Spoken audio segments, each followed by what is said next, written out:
It's a great day to be at Rose-Hulman, isn't it? I can try that again. It's a great day to be at Rose-Hulman, isn't it?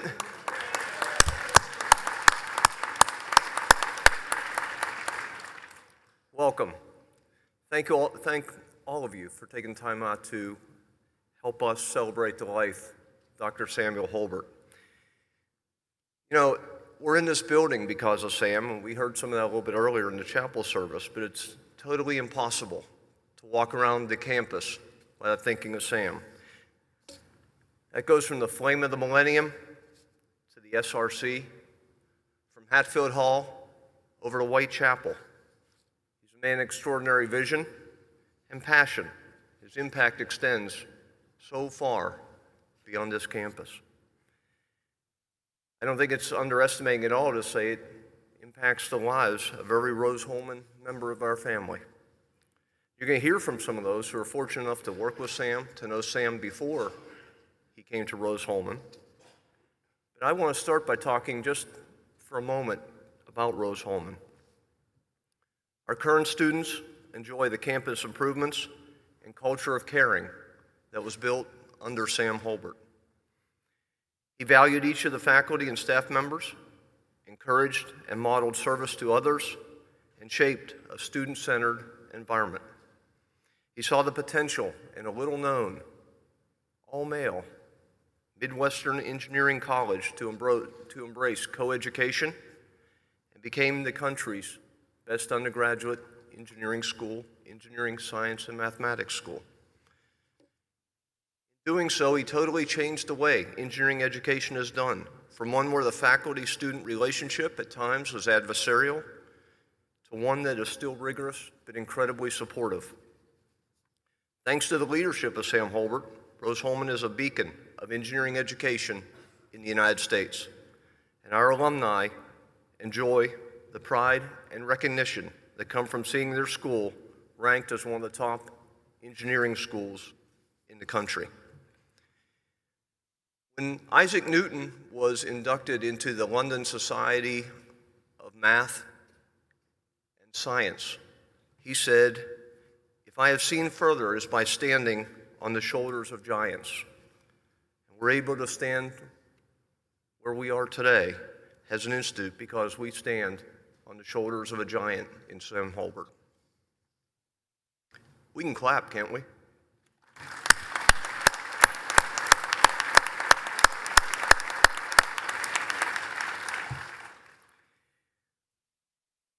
Let me introduce someone who, like Sam, has been a longtime advocate for biological sciences and engineering at Rose-Hulman. Niles Noblet graduated from Rose-Hulman 4 years before Sam Hulbert came to campus, but the two shared similar passions. Niles co-founded the medical device company Biomet in 1977 and fully supported Sam's vision, including the opening of the Orthopedic Research Laboratory in Myers Hall. He's currently serving as Vice Chairman of the Board of Trustees. Please welcome Mr. Niles Noblet.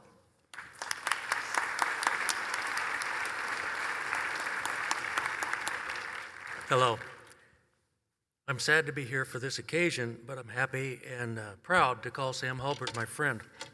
I first met Sam Hulbert in the spring of 1974 on the campus of Clemson University.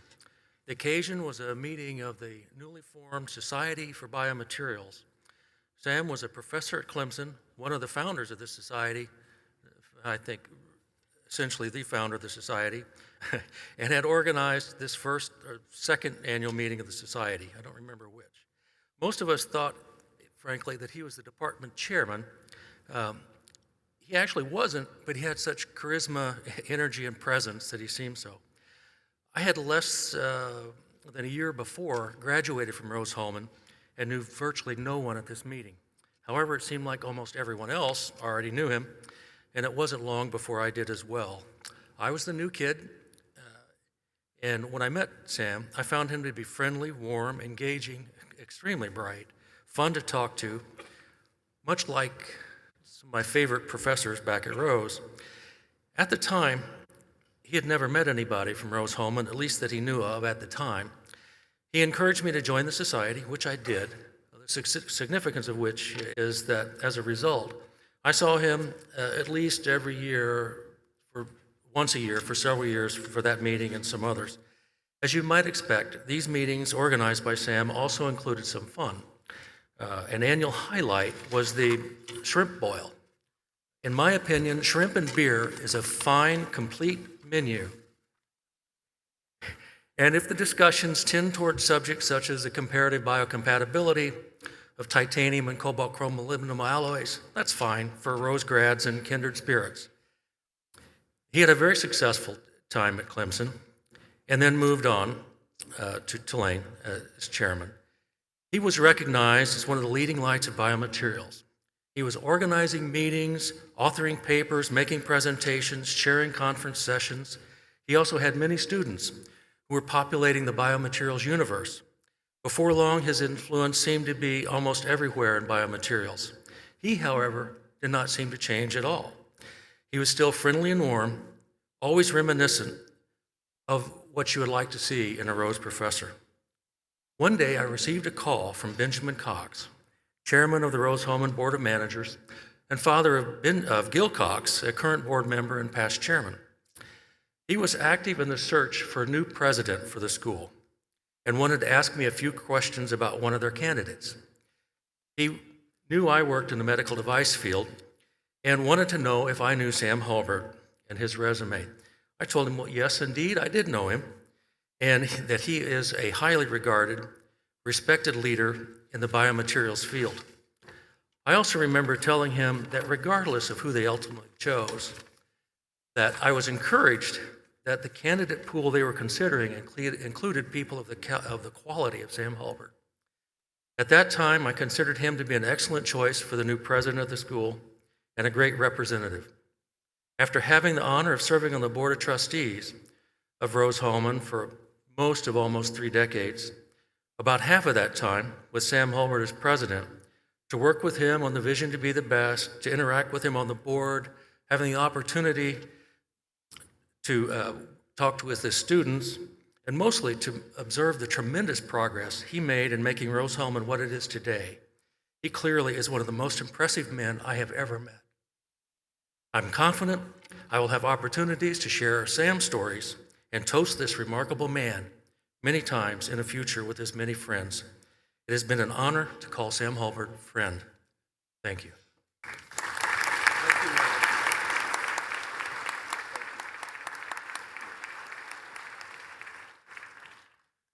When Rick Denton graduated from Rose-Hulman in 1974, he probably had no idea the changes that would happen on campus over the next 10 years. He returned here to teach in 1984, and it was very evident of Sam Hulbert's influence. Olin Hall was there, Hadley Hall was done, several other things were in construction.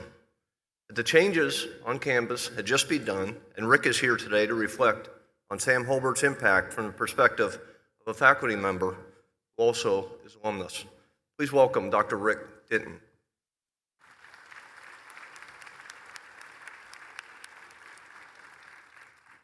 Well, as a Rose faculty member, I'm conditioned to talk for 50 minutes, but they told me I only had a passing period. So I've had to focus my comments, my ideas, and down to just a few Sam stories and 2 main points that I want to try and make. I want to concentrate on 2 of Sam's characteristics. One is his ability and efforts that he made to make everyone feel important. And the other thing is Sam's vision. Now, Sam used to go to the mailroom almost every day when he was on campus, pick up his mail, and he would sort through it, and if he found something that he wasn't interested in, but he thought you might be interested in, he would pass it on to you. Now, I don't want Dr. Conwell to get any ideas about that, because I found that very annoying. But when you think about it, what that meant was that Sam was thinking about you. Sam also made people feel special and important during social gatherings. Sam always worked the room. He tried to talk to as many people as he could and he knew everyone's name. I remember one dinner that Marge and I attended with Sam and Joy. There were over 100 people at this dinner. And while the rest of us were finishing our meal, Sam was walking around the room. And Marge and I realized that what he was doing was making sure that he knew everyone's name. Now, these weren't people that he associated with on a daily basis. Some of them he had just met that night. But sure enough, after the meal was over, he went around and introduced every single person. I was amazed. Sam's ability to make people feel important is even more amazing when you consider that Sam was actually kind of shy and introverted. Now, some of you think that's a completely ridiculous statement, but I base that on about 20 years of experience with Sam and Joy in the Rose Gourmet Club. Marge and I were members of that with Sam and Joy. And when we would have our dinners at a faculty or staff person's house, Sam would sit fairly quietly and listen to the conversation. It did not ever have to be the center of attention. But when we were at Sam and Joy's house, he always played the part of the perfect host. He'd make sure that everyone was having a good time. And I realized that Sam did the same thing at Rose social events. He worked the room as Rose's president, was working at those things and making an effort to make sure everyone felt important.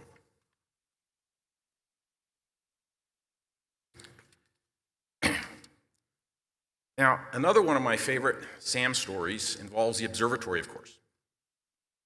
A couple of years after I was put in charge of the observatory, I got a National Science Foundation grant to purchase a couple of new telescopes. So I went to Sam and asked him if we could put up some sheds to house this new equipment, because we just didn't have any space in the old observatory. Sam didn't hesitate for a second. He said no. And I was kind of shocked by that, because Sam was always very supportive of faculty efforts to improve the school. But then he explained why. And he said, Rose deserves a first-class observatory. And that also surprised me, because Sam had never shown any interest in astronomy before. I'd never been able to get him to come out to any of our open houses or star parties. He had about as much interest in astronomy as I have in biomaterials.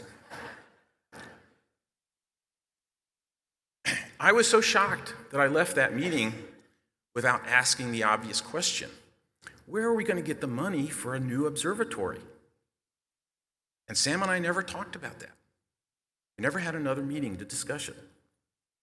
And I went back to the observatory and just made do the best I could. Sold one of the old telescopes, moved the new telescopes in, and crammed them in, and we struggled on.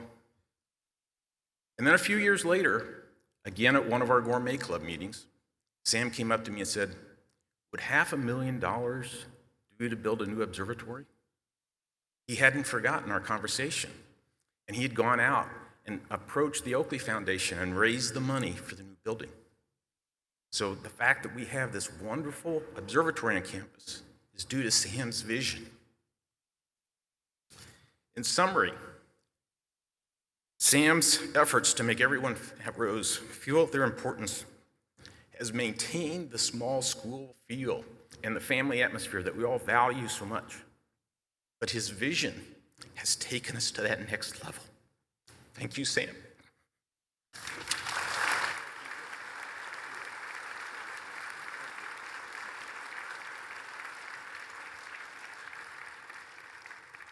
Thanks, Rick. For Tom Miller, Sam Hulbert was more than just a boss.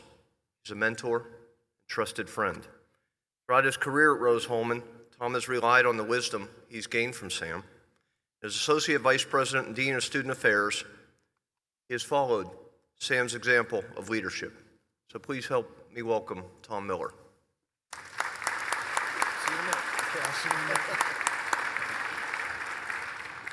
Thank you, Dr. Conwell. I appreciate that.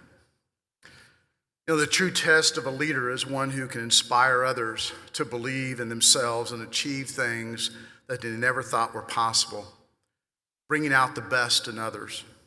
A clear and a concise leadership characteristic that described Dr. Hulbert. His commitment and his passion for Rose-Hulman existed in each and every one of us. Dr. Hulbert was an exceptional and a visionary leader and an extraordinary person. He was in a 28-year love affair with Rose-Hulman. His vision of a small Midwestern college was absolutely remarkable. And we as staff members were honored and we were privileged to be part of something that was more than special. This was made possible by a man who brought his visionary leadership into reality through making Rose-Hulman the very best of the best.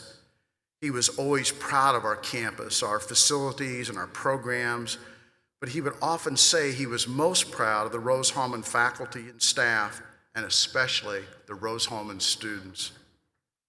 He wove a fabric that brought the community together in the belief that everyone, faculty and staff, are teachers. Staff sometimes not always in the formal sense of classroom teaching, but in our daily interactions with students and providing a positive role model for them each and every day. He inspired all of us to achieve in a way we never thought was possible. A trusted leader who we respected, and every day we wanted to give our very best. Dr. Hulbert was a caring and he was a genuine man. He was someone you met once and you felt like you had known him for a lifetime. He was always humble and he never turned the spotlight on himself for the successes we have experienced here at Rose. It was always others who made the difference. How many of us can recall a thank you letter for doing a little extra to make Rose-Hulman a special place? And who can forget the thousands of handwritten Christmas cards he would send out each year with a personalized message? And we would just marvel at his ability to stand up at a dinner and introduce each and every person by name and position, telling a funny joke or a story about each person or their family.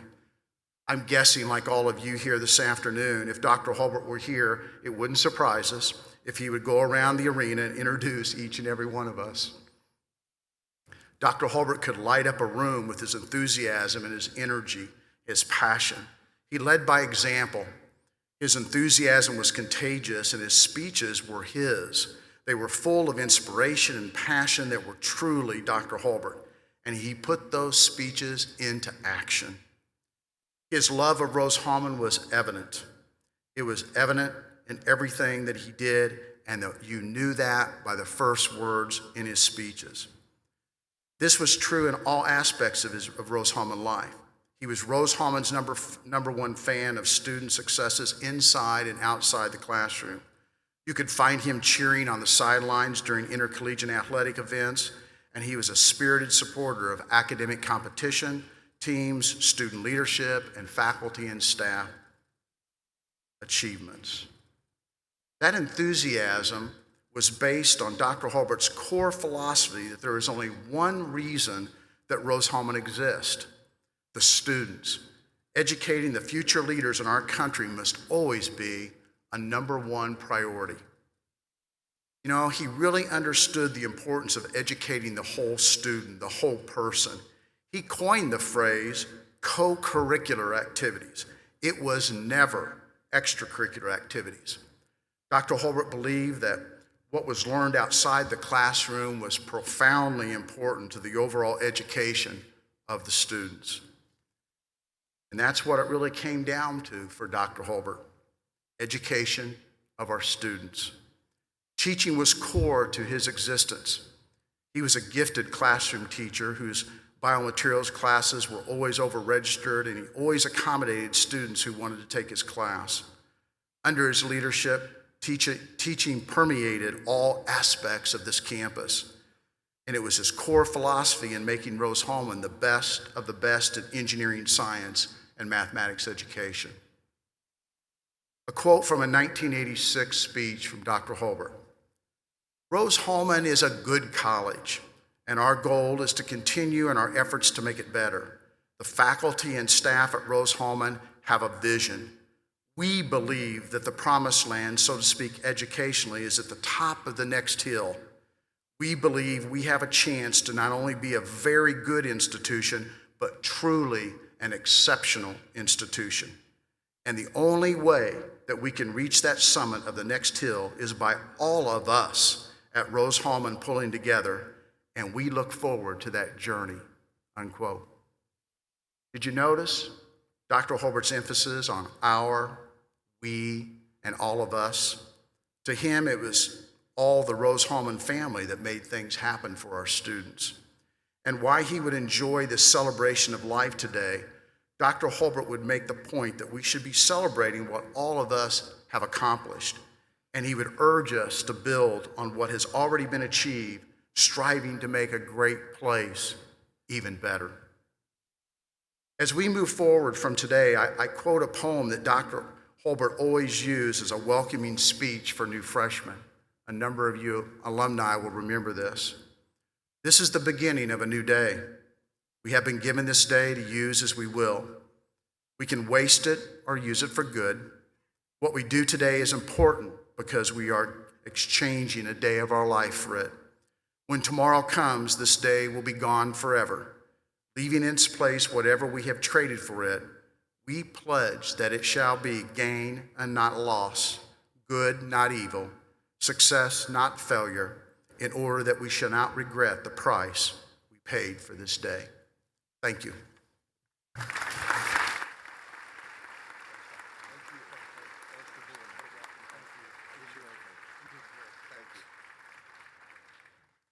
Thank you, Tom. In the early 1990s, Sam Hulbert believed that coeducation was the right thing for Rose-Hulman to do, and he led the charge for the admission of women. In 1995, Kim Henthorne was part of the first co-ed freshman class. And in 1999, another piece of Sam's vision became reality when that inaugural group graduated. Kim has since returned to Rose-Hulman as a faculty member in the Department of Chemical Engineering. Her experience, which she is about to share, will attest to the lasting impact of coeducation at Rose-Hulman. Please welcome Dr. Kim Henthorne.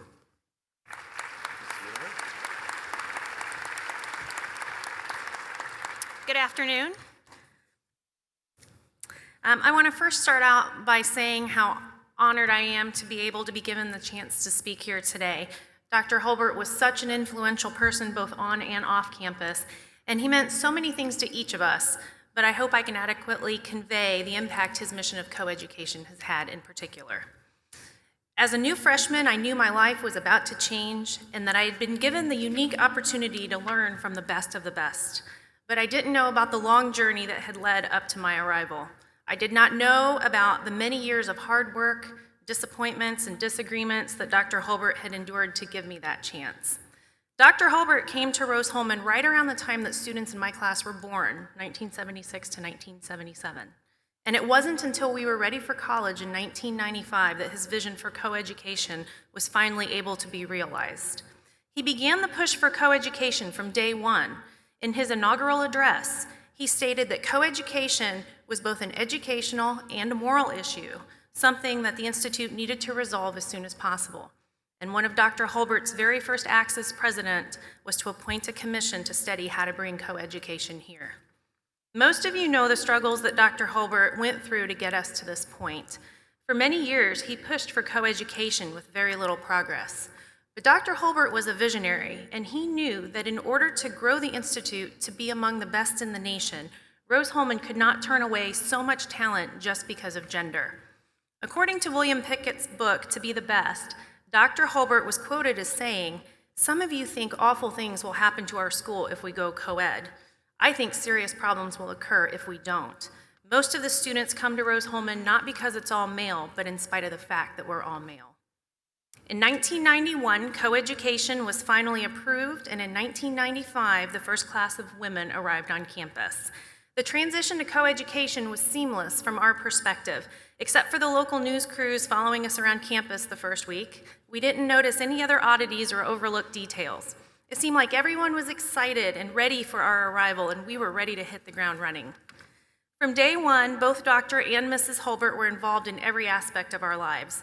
Mrs. Hulbert played an integral role in the establishment of our Tri Delta chapter on campus, where she served as a big sister to Amy Ott Hatfield, one of the original ISU consortium students who started taking classes in 1994 at Rose-Hulman. Dr. Hulbert was at all of our athletic events, and he loved to play matchmaker in the cafeteria when all we really wanted to do was eat some lunch. Our happiness and success were so important to both of them, and they quickly became our family. They were most certainly our biggest cheerleaders, and we did everything we could to make them proud. Today, Rose-Hulman stands as a leader in STEM education, and this is largely due to Dr. Hulbert's influence, persistence, and hard work. In some ways, it's hard to believe that it's already been 20 years since I first stepped foot on this campus, but in other ways, it's also hard to believe that it's only been 20 years.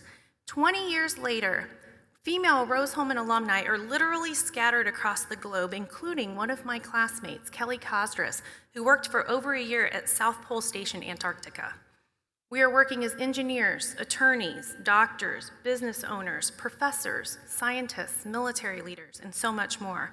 Our women students are a strong force on campus. They're involved in professional societies, social sororities, philanthropy, outreach, and community service. They're also leaders in the classroom. Many of my best students are female. Women make up roughly 22% of our student body today, and yet they've won 56% of the major awards presented to graduating seniors. We've had 17 commencements since my class graduated in 1999. A woman has been awarded the Hemingway Gold Medal in 8 of those 17 commencements. 9 of the 17 Royce Awards and 10 of the Munch Commendations have been presented to women. I think these statistics show that the movement to coeducation was a very positive step, and I'm very proud to be a part of that history. So I just want to close by saying thank you, Dr. Hulbert. Thank you on behalf of the entire Rose-Hulman family for making our campus what it is today. Thank you on behalf of all of the women alumni who might not be doing what we love if you hadn't fought so hard for us. Thank you on behalf of the clients, patients, employees, and students of our female alumni who benefit every single day because of your vision and hard work. Thank you on behalf of our daughters, including my own 2 daughters, who have strong women role models to look up to and who have the opportunity, as you first gave to us, to study at the best undergraduate engineering institution in the country. I know you've certainly changed my life, and I, for one, will be forever grateful.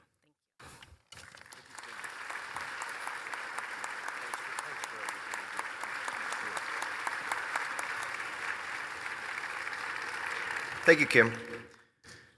We're especially honored today to welcome Sam's family to our campus, including his children, Greg, Jeff, and Samantha, and their families.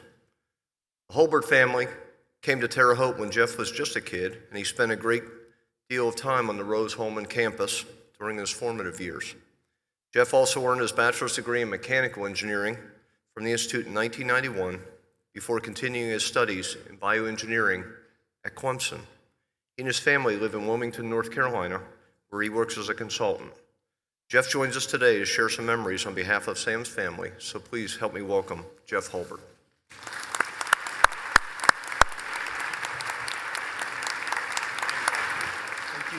Thank you.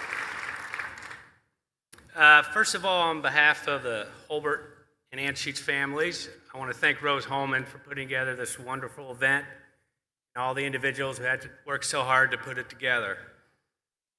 I also want to thank all of you for coming out to celebrate the life of Sam and Joy here in the Hulbert Arena. Now, the Hulbert Arena, I got to tell you, I've always been just a little bit perplexed. I don't know why they named it after my brother Greg. I guess his intramural basketball prowess was as legendary as he claims. I'm going to do my best to be brief because I know the favorite part of today for Sam and Joy will be seeing us getting onto the party and having friends and people they cared about so much, sharing stories, meeting new people, and just having a good time. Everyone here lost something with Sam's passing. Some lost a father or grandfather. Some lost a dear friend. Some lost a mentor. Some lost a hero. And some of us lost all 4. This was tough day for each of us in our own way, but the countless fun memories of Sam and Joy will go on forever. As a student at Rose-Hulman, I had several unique and fun experiences.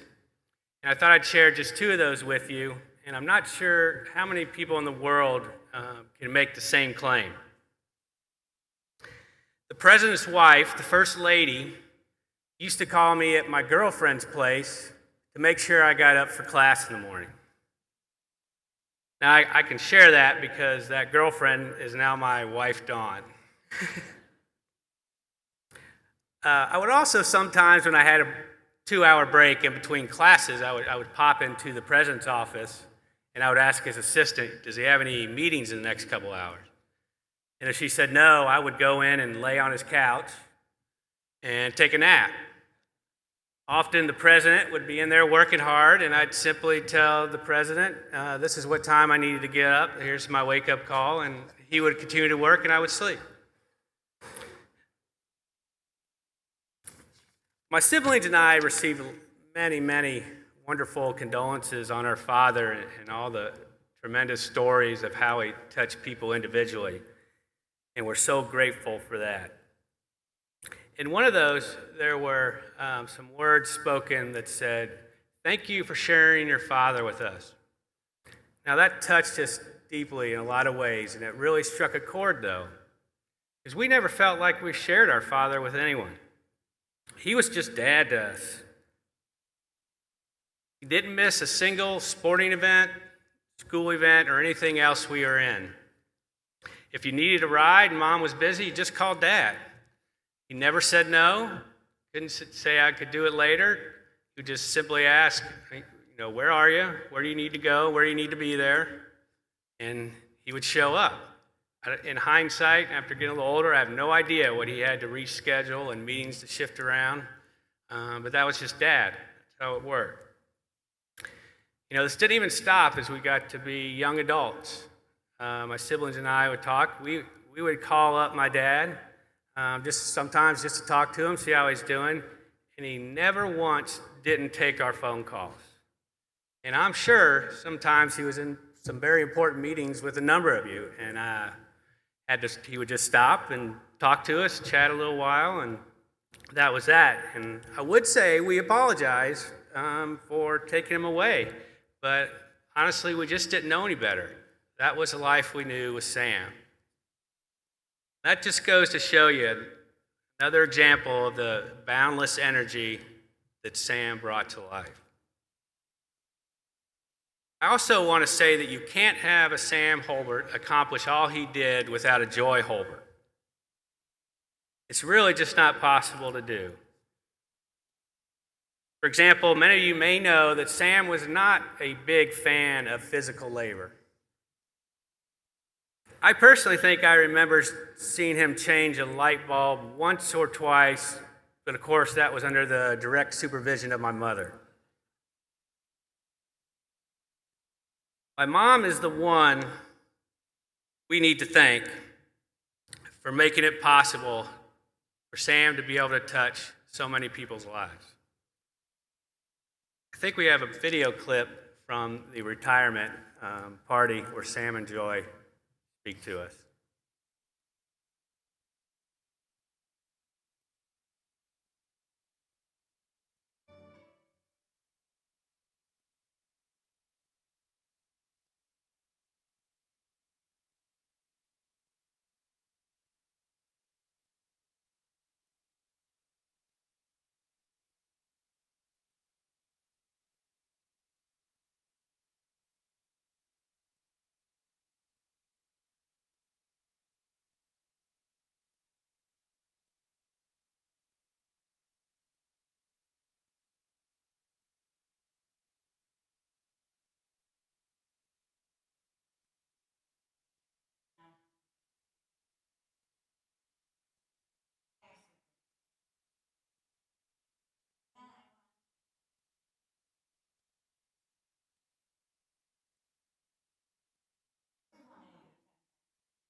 All right, you heard it from Sam. Let's get on to the celebration.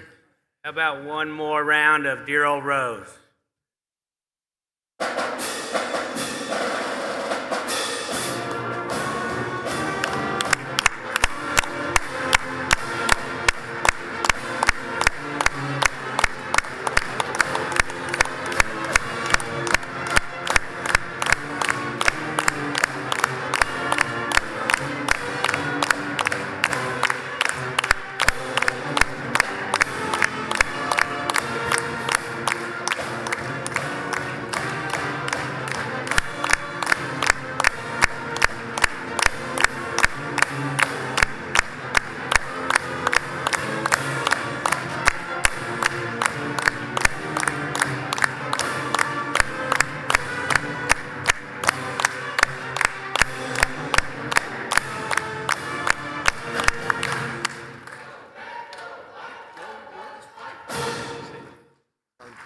Thank you. Thanks, William. It's an honor. Thank you. Please do.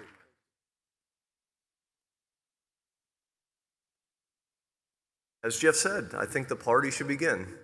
Thank you.